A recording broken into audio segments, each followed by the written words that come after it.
Welcome back to Learn Student. I'm Devi Krishna, second year PDS student.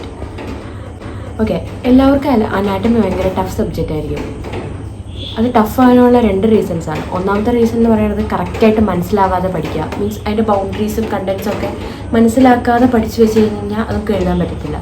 രണ്ടാമത്തെ reason എന്ന് പറയുന്നത് കറക്റ്റായിട്ട് അത് നമ്മൾ പേപ്പറിൽ പ്രസൻറ്റ് ചെയ്യണം. അപ്പോൾ പേപ്പർ പ്രസൻറ്റേഷനും ഗുഡാക്കണം. അപ്പോൾ ഈ രണ്ട് പ്രോബ്ലംസ് കറക്റ്റ് ചെയ്ത് കഴിഞ്ഞ് കഴിഞ്ഞാൽ നമുക്ക് അനാട്ടമിയിൽ ഒരു നല്ല സ്കോർ മീൻസ് ഡിസ്റ്റിങ്ഷനിലൊക്കെ എത്താനുള്ള ചാൻസസ് ഭയങ്കര കൂടുതലാണ്.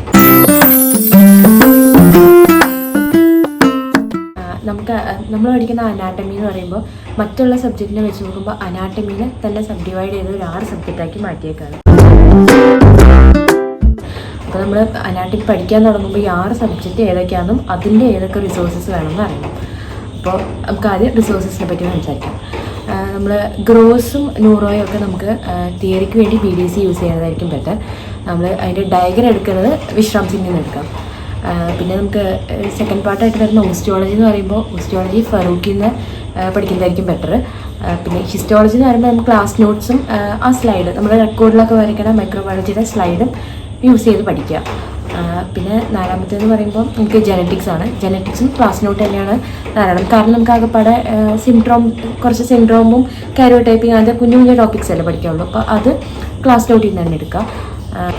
എംബ്രിയോളജി പഠിക്കേണ്ടത് ഇപ്പോൾ ആദ്യമായിട്ട് മീൻസ് ഫസ്റ്റ് ഇയറിൽ ഇപ്പോൾ കയറിയ ആൾക്കാരാണെങ്കിൽ എംബ്രിയോളജി പഠിക്കാൻ യോഗേഷ് എടുക്കുന്നതായിരിക്കും ബെറ്റർ. കാരണം അതൊരു ഒറ്റ വട്ടം വായിച്ചു കഴിഞ്ഞാൽ അത്യാവശ്യം ബേസിക്സ്, അതായത് ഓരോ മന്തിലും കൊച്ചിൻ്റെ ഓരോ വീക്കിലുള്ള ഡെവലപ്മെൻറ്റ്സ് എന്തൊക്കെയാണെന്നൊക്കെ കറക്റ്റായിട്ട് മനസ്സിലാക്കി പോകാൻ പറ്റും. ഇപ്പോൾ ഇനിയിപ്പോൾ 2 മാസത്തിനുള്ളിൽ യൂണിവേഴ്സിറ്റി വരുന്ന ആൾക്കാരാണെങ്കിൽ അവർ വിശ്രാം സിംഗ് യൂസ് ചെയ്ത് പഠിക്കുക. ഡയഗ്രാംസ് ഒക്കെ അതിൽ നിന്ന് തന്നെ പഠിക്കുക. അപ്പോൾ കുറച്ചും കൂടി ബെറ്ററായിട്ട് അണ്ടർസ്റ്റാൻഡിങ് വരും വിശ്രാം സിംഗ് വായിച്ചാലും. അപ്പോൾ ഓവറോൾ പറയുമ്പോൾ തിയറിക്ക് വേണ്ടിയിട്ട് BDC യൂസ് ചെയ്യുക, ഡയഗ്രത്തിന് വേണ്ടി വിശ്രാം സിംഗ് യൂസ് ചെയ്യുക. ഓസ്റ്റിയോളജി നല്ല ഡയഗ്രാമും തിയറിയും ഒക്കെ ഫറൂഖിലുണ്ട്. പിന്നെ എംബ്രിയോളജിക്ക് വേണ്ടി വിശ്രാം സിംഗ് യൂസ് ചെയ്യുക. അതാണ് നമ്മുടെ റിസോഴ്സസ് പാർട്ട്. നെക്സ്റ്റ് പാർട്ട് എന്ന്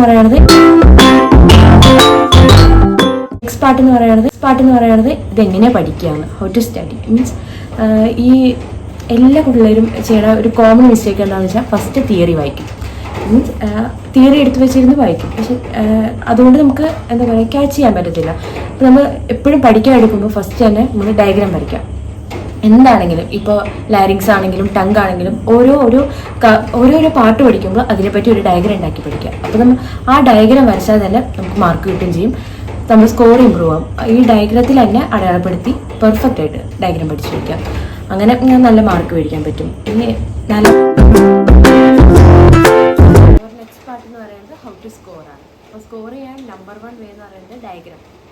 ഇഷ്ടംപോലെ ഇപ്പോൾ ഒരു എസ്സേ ക്വസ്റ്റ്യൻ ആണെങ്കിൽ മിനിമം ഒരു 5 ഡയഗ്രാം, അതായത് അതിൻ്റെ അതെന്താണെന്നുള്ള വരച്ച് കാണിക്കുക. പിന്നെ അതിൻ്റെ blood supply, nerve supply, venous drainage, lymphatics, അതിന് ഓരോന്നിനും ഓരോ ഡയഗ്രാം വെച്ച് നമുക്ക് നമ്മുടേതായിട്ടുള്ള രീതിയിൽ ഡയഗ്രാംസ് ഉണ്ടാക്കാൻ പറ്റും.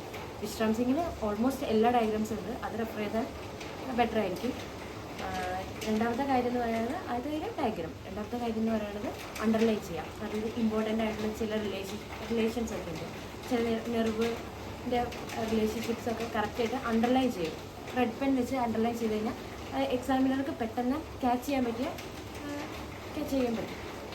മൂന്നാമത്തേന്ന് പറയുന്നത് നല്ല നീറ്റായിട്ട് പേപ്പർ പ്രസൻറ്റേഷൻ എപ്പോഴും നീറ്റായിരിക്കണം. മീൻസ് ടൈം അഡ്ജസ്റ്റ് ചെയ്ത് എഴുതണം. അറ്റ് എ ടൈം തന്നെ നല്ല ഹാൻഡ് റൈറ്റിംഗ് ആയിരിക്കും. എന്ന് പറയുമ്പോൾ അതിൽ തന്നെ ഡയഗ്രാം ആഡ് ചെയ്യേണ്ടത്, അണ്ടർലൈൻ ദ മെയിൻ പോയിൻറ്റ്സ്. മൂന്നാമത്തേന്ന് പറയുന്നത് നീറ്റായിട്ട് പേപ്പർ പ്രസൻറ്റ് ചെയ്യാൻ നോക്കുകയാണ്.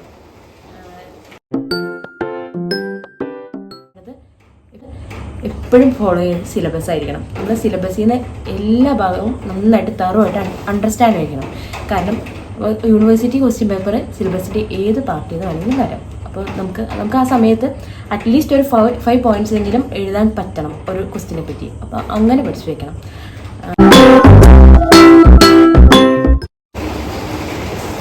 ഒരു ലാസ്റ്റ് 30 ഡേയ്സ് ഒക്കെ ആകുമ്പോൾ നമ്മൾ ഏറ്റവും പ്രധാനമായിട്ട് ശ്രദ്ധിക്കേണ്ടതെന്ന് വെച്ചാൽ പ്രീവിയസ് ഇയർ നോക്കുക. എപ്പോഴും പഠിക്കാൻ എടുക്കുമ്പോൾ ഒരു ടോപ്പിക്ക് അത് പ്രീവിയസ് ഇയർ ആണോ എന്നൊന്ന് ചെക്ക് ചെയ്തിട്ട് പഠിക്കുക. കാരണം ലാസ്റ്റ് 30 ഡേയ്സ് എന്ന് പറയുമ്പോൾ ക്രൂഷ്യലാണ്. അവിടെ നമ്മൾ പ്രീവിയസ് ഇയർ തറവായിട്ട് പഠിച്ചിരിക്കണം. എന്നിട്ട് മതി പുതിയ ടോപ്പിക്സ് പഠിക്കാൻ പോകും.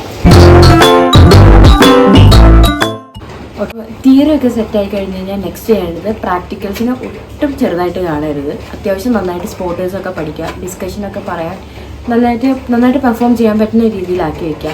കാരണം ഈ സ്പോർട്ടേഴ്സിൻ്റെയും ഈ പ്രാക്ടിക്കൽസിൻ്റെയും ഒക്കെ മാർക്ക് നമുക്ക് റിസൾട്ട് അതിൻ്റെ സ്കോർ കാർഡ് വരുമ്പോഴായിരിക്കും നമ്മൾ അതിൻ്റെ ഓരോ മാർക്കിൻ്റെ വാല്യൂ നമ്മൾ മനസ്സിലാക്കുന്നത്. അപ്പോൾ ഡോണ്ട് സ്കിപ്പ് പ്രാക്ടിക്കൽസ്.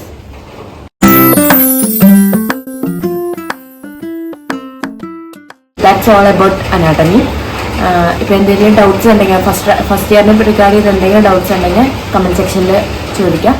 അപ്പോൾ ഇഷ്ടപ്പെട്ട like, share and subscribe. Thank you.